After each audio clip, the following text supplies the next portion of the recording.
Hello mga Kibrang Balang Yuta, welcome back to my channel. This is Kibrang Balang Yuta, ang Balabalang Yuta. So ayan, kain tayo ng gaya ng niluto ko, sprouted munggo. Isa ito sa paborito kong kinakain na gulay. Siyempre, magkakamay tayo at nakahugas naman na tayo ng kamay. So, let's eat!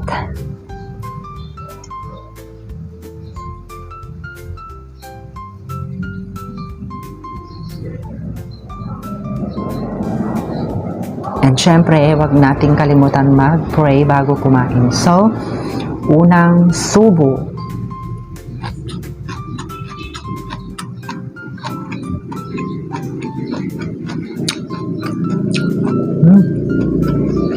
Ang sarap itong ano.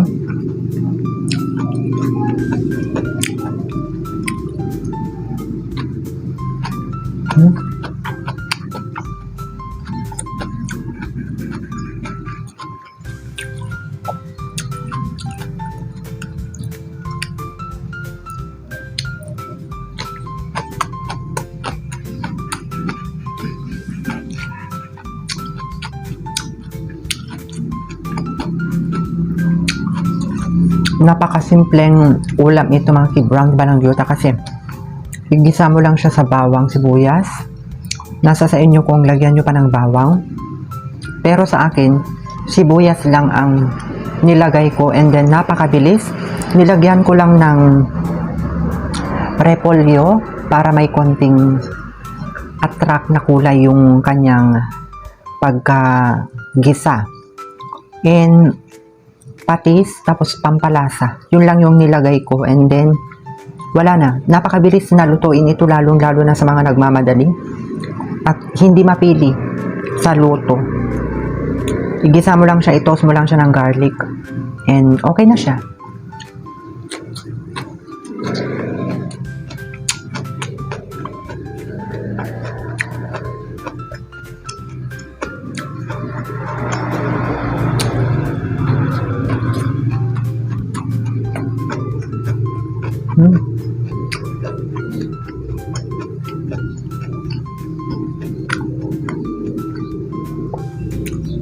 The best thing itong sprouted munggo, huwag nyong i-overcook.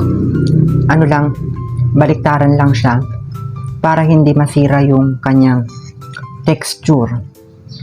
At syempre, pag nagluto tayo ng ganito, huwag nyong damihan ng mga pampalasa, kasi sisirain niya yung lasa ng tunay na natural na lasa yung gulay.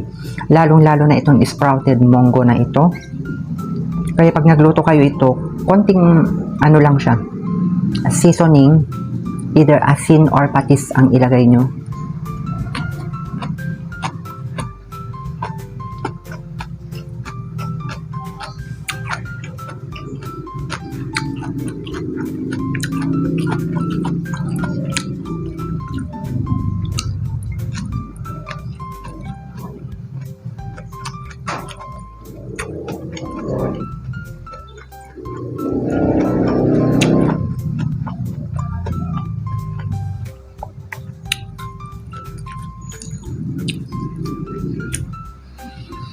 Mainit pa.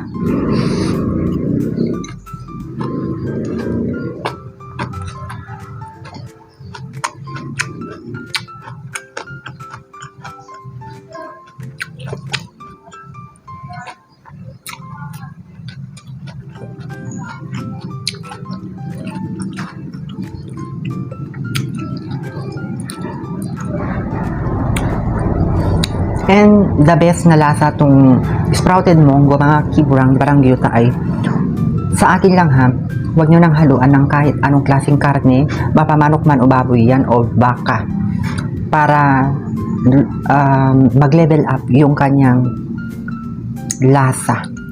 Ang sarap, as in, grabe.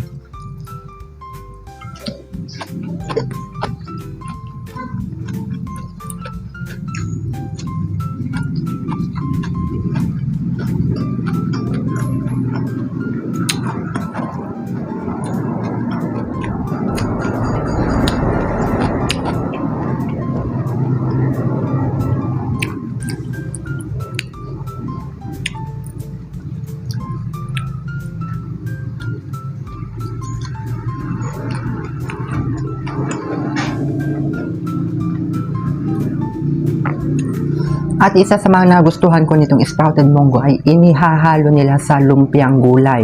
So, ang sarap niya mga kibrang balangyuta. Marami talagang choices kung paano mo lutuin ang sprouted munggo. Nasa sa iyo kung lagyan nyo ng Baguio beans or carrots, but any kind of Baguio vegetable. Pero para sa akin, yung repolyo ang pinili ko dahil sobrang napaka-yummy.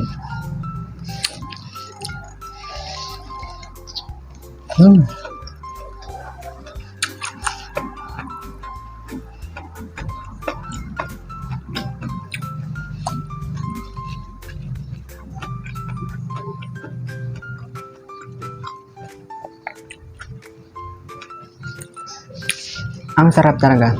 Sobra. So, napakasimple na ulam. Pero, sobrang sustansya rin ito, mga kiburam de balangyuta. Ayan. Hope to see you again on my next video update. Bye!